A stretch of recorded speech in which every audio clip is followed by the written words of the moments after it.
Switch on off गर्दा निस्किने स्पार्किङबाट यसरी आगो टिप्दछ।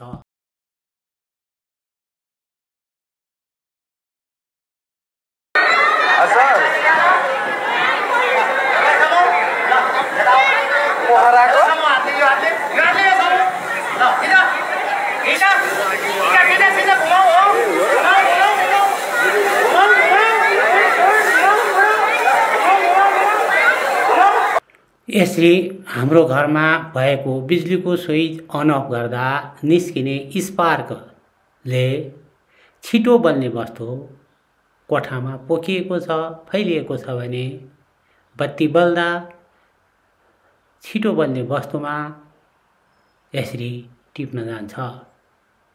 यसरी टिपेपछि कोठामा भएको अन्य सामानमा आगलागी हुन सक्छ। त्यसर्थ यो सर्टसर्किट नभएर कुनै पनि प्लग अन अफ अथवा स्विच जोड्दा निकाल्दा हुने स्पार्किङबाट आगो यसरी टिप्न जान्छ। त्यसर्थ ग्यास लिक भएको गन्धाएमा वा डिजल पेट्रोल पोखिएको गन्धाएमा बिजुलीको स्विच अन अफ नगर्नु।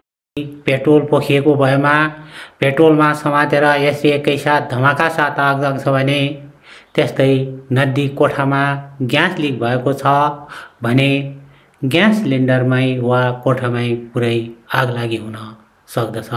त्यसर्थ होशियार रहौँ, सजग रहौँ, सतर्क रहौँ जनचेतनाको लागि।